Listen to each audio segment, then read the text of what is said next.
بسم اللہ الرحمن الرحیم۔ کاشف ملک ٹی وی کے ساتھیوں، السلام علیکم۔ ناظرین کرام، فورنگرافی ایک ایسا ناسور ہے جو آج ہمارے معاشرے کو دیمک کی طرح چاٹ رہا ہے۔ ہماری نوجوان نسل تباہی کی طرف بڑھتی ہوئی نظر آ رہی ہے، جو دجالی طاقتوں کا ایک ایسا ہتھیار ہے جس سے وہ بے پناہ پیسے کے ساتھ ساتھ ہماری روحانیت بھی ختم کر رہے ہیں۔ اور اب باقاعدہ طور پر ایک فورن یونیورسٹی کا افتتاح کر دیا گیا ہے جس میں نوجوان نسل کو ڈاکٹر انجینئر بنانے کے بجائے فورن اسٹار بنانے کی تعلیم دی جائے گی، اور جلد ہی ایسی یونیورسٹیز پوری دنیا میں قائم کی جانے والی ہیں۔ اس یونیورسٹی پر بات کرنے سے پہلے ہمیں فورن گرافی کی حقیقت کے بارے میں جاننا نہایت ضروری ہے، کیونکہ ادھورا علم انسانی صحت کے لیے نقصان دہ ہے۔ ناظرین، ماضی میں ہرمن نامی ایک شاطر ذہین الفطین شخص بھی گزرا ہے جس نے تاریخ میں مسلمانوں کو سب سے زیادہ نقصان پہنچایا۔ اس سب کا آغاز صلیبی جنگوں سے ہوتا ہے۔ ان جنگوں میں صلیبی فوج مسلمانوں سے بری طرح شکست کھا رہے تھے۔ مسلسل شکست کھانے کی وجہ سے صلیبی رہنماؤں کے دلوں میں مسلمانوں کا ڈر بیٹھ گیا تھا۔ چنانچہ صلیبیوں نے ایک عالیشان میٹنگ کا انعقاد کیا جس میں تمام صلیبی جنرل سر جوڑ کر بیٹھ گئے اور مسلمانوں کے خلاف سازشیں کرنا شروع ہو گئے۔ اس میٹنگ میں ہرمن نامی ایک انٹیلیجنٹ آفیسر بھی موجود تھا۔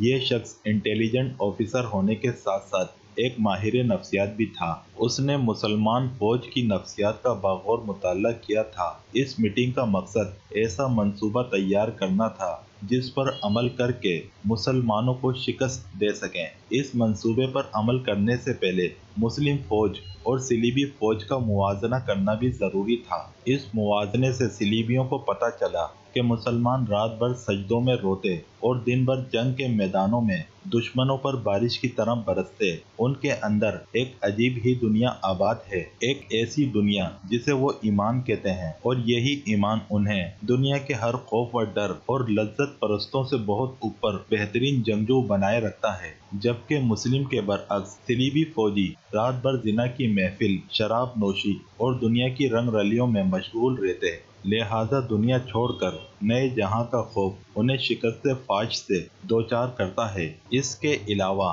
دوران جنگ مسلمان فوجیوں کی آنکھوں سے جو وحشت ٹپکتی ہے وہ صلیبی قوتوں پر خوف طاری کر دیتی ہے۔ اس کے علاوہ نعرہ تکبیر کی صدائیں اور مسلمانوں کا اپنی جگہ فولاد بن جانا یہ صلیبیوں کے لیے ایک بڑا مسئلہ تھا۔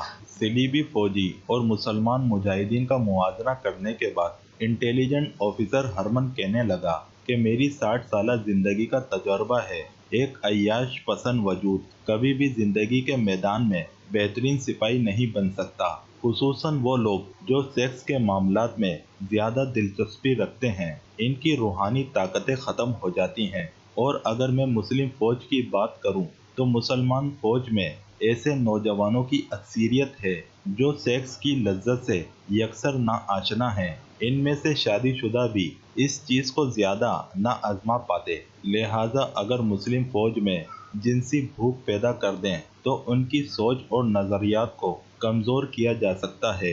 ہمیں ان کے ذہنوں میں ایک ایسا تصور پیدا کرنا ہے جو ان کی سوچ میں برہنہ عورتوں کو حسین اداؤں کے ساتھ گردش کرتا دکھائی دے۔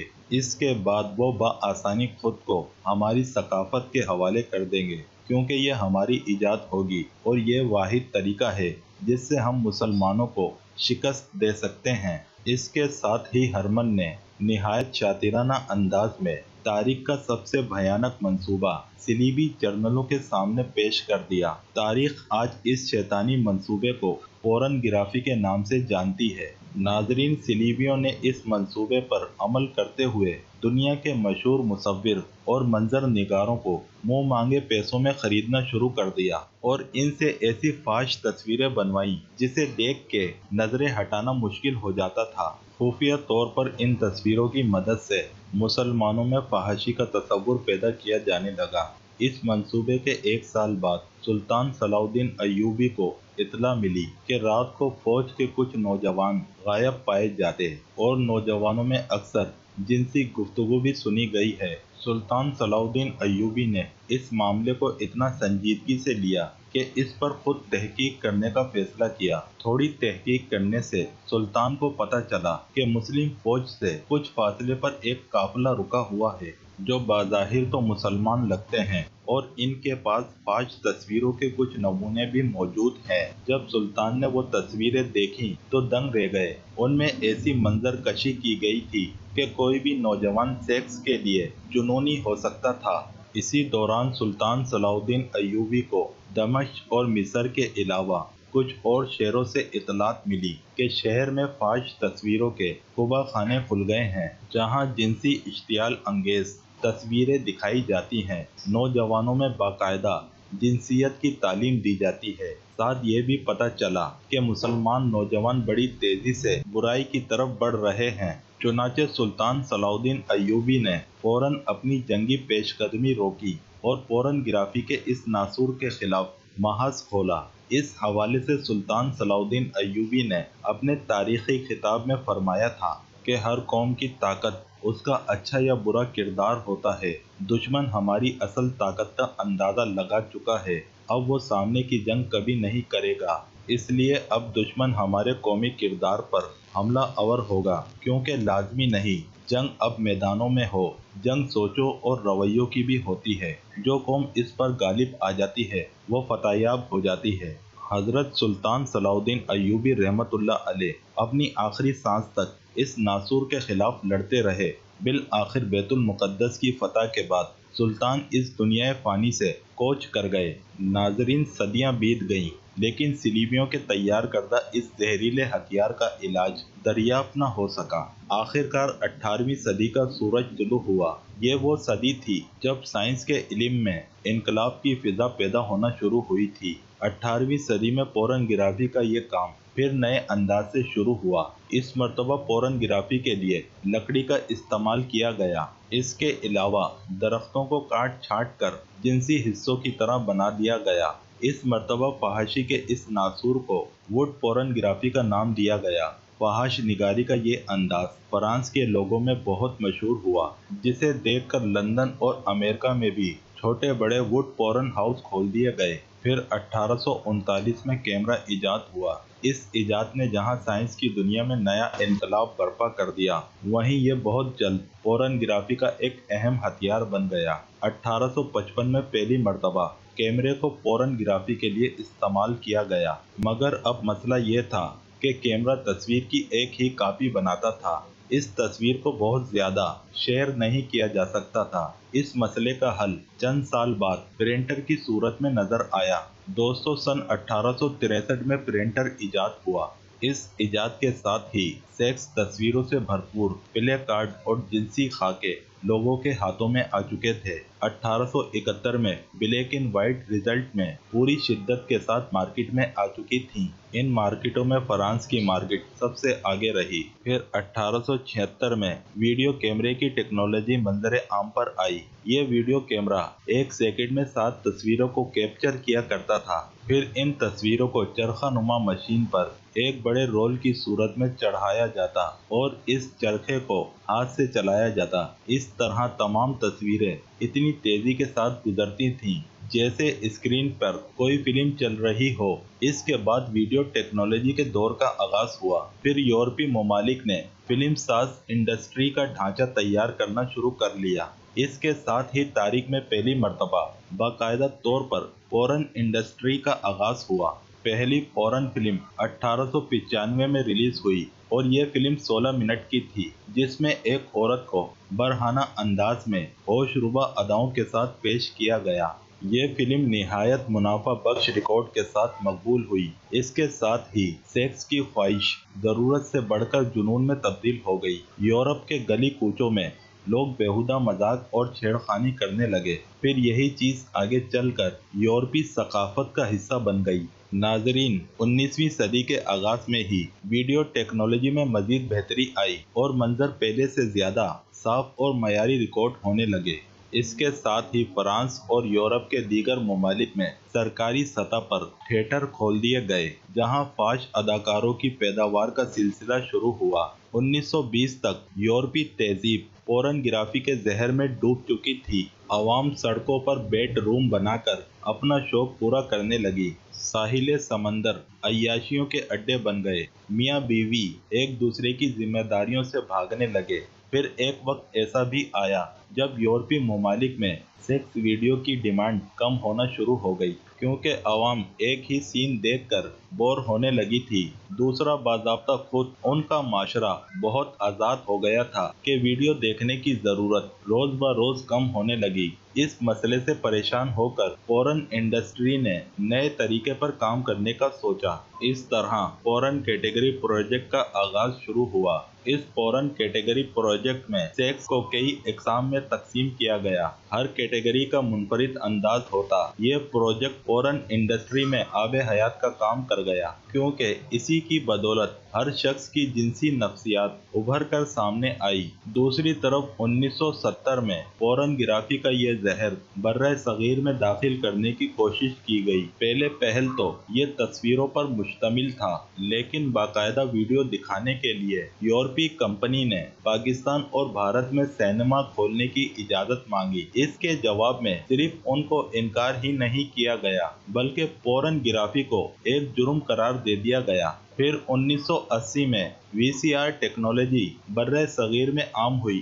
اگرچہ 70 کی دہائی میں کمپیوٹر پاکستان میں آ چکے تھے، پر لوگ اس سے ناآشنا تھے، لہٰذا لوگ پردہ اسکرین سے ہٹ کر وی سی آر کی طرف متوجہ ہوئے۔ اسی دوران پاکستانی فلم انڈسٹری پوری شان سے ابھر کر سامنے آئی۔ یورپی کمپنیز نے جب ایشیائی لوگوں کا وی سی آر کی طرف رجحان دیکھا تو ان کی آنکھوں میں لالچ کی چمک پیدا ہوئی۔ یوں فاش فلمیں پاکستان اور بھارت کے علاوہ ایشیائی ممالک میں بلیک ہو کر بکنے لگیں۔ پھر 1998 میں پورن انڈسٹری کسی نامعلوم ہاتھوں میں چلی گئی۔ پہلے یہ انڈسٹری جنسی کاروبار کے طور پر استعمال ہوتی تھی، لیکن پھر اسے پوری دنیا میں جنسی دہشت گردی کرنے کے لیے چنا گیا۔ ناظرین، پورن انڈسٹری نے کچھ ایسے جنسی طریقے متعارف کروائے جو براہ راست کینسر، ایڈز اور دیگر تباہ کن بیماریوں کا باعث بنتے ہیں، جس میں اورل سیکس اور اینل سیکس سر فہرست ہیں۔ ان جنسی طریقوں کے باعث انسانی جسم میں ایسی بیماریاں پیدا ہوتی ہیں جس کا علاج صرف اور صرف اسرائیلی کمپنیوں کے پاس ہے۔ اس طرح یہودی کمپنیاں پورنوگرافی سے بے انتہا پیسہ کمانے لگیں۔ اس کے بعد 20ویں صدی کا سورج طلوع ہوا۔ ایشیا میں ابھی دھندلی معیار کی ویڈیو کا دور ختم نہیں ہوا تھا، جبکہ یورپی ممالک میں ایچ ڈی ٹیکنالوجی منظر عام پر آ چکی تھی۔ پاکستان میں پہلی دفعہ انٹرنیٹ سروس کا آغاز 1992 میں ہوا۔ سن 2000 میں انٹرنیٹ پاکستانی عوام میں مشہور ہونا شروع ہوا۔ اس کے ساتھ ہی پورنوگرافی کا زہر بھی سرحدیں عبور کرتا ہوا پاکستان اور بھارت سمیت پورے ایشیا میں داخل ہو گیا۔ پھر پورنوگرافی کا زہر سینما گھروں کے بجائے انٹرنیٹ پر چھا گیا۔ شیطانی طاقتوں نے انٹرنیٹ پر باقاعدہ on line marketing process per pornography کو بطور پروڈکٹ پیش کیا، جس سے عوامی طور پر بہت مقبولیت ملی کہ گزشتہ تمام ریکارڈ ٹوٹ گئے۔ اس طرح دنیا کے کروڑوں افراد آن لائن پورن سائٹ کے ساتھ جڑ گئے۔ محترم ناظرین، اس کے بعد یہودی طاقتوں کے شیطانی ذہنوں کے بدولت 2014 میں منفرد ٹیکنالوجی منظر عام پر آئی۔ اس ٹیکنالوجی کو سلیکون سیکس ڈول کا نام دیا گیا۔ اس ٹیکنالوجی میں سلیکون مٹیریل سے ایک نہایت خوبصورت لڑکی کا وجود تراشا جاتا، پھر اسے اس قدر حقیقی بنایا جاتا کہ اصل وجود اور اس مجسمے میں کوئی فرق نظر نہیں آتا۔ پھر ان سلیکون ڈولز کو جنسی خواہش کے لیے استعمال کیا جاتا۔ ان کے مخصوص اعضاء میں کچھ ایسے کیمیکل ملائے جاتے جس سے فحاشی کا سکون 3 گنا بڑھ جاتا۔ اسی طرح خواتین کے لیے نہایت خوبصورت سلیکون بوائز مجسمے بنائے۔ ان مجسموں کی ایک خاصیت یہ بھی تھی کہ آپ ان کی جسمانی لچک کو کسی بھی زاویے کے لیے استعمال کر سکتے ہو۔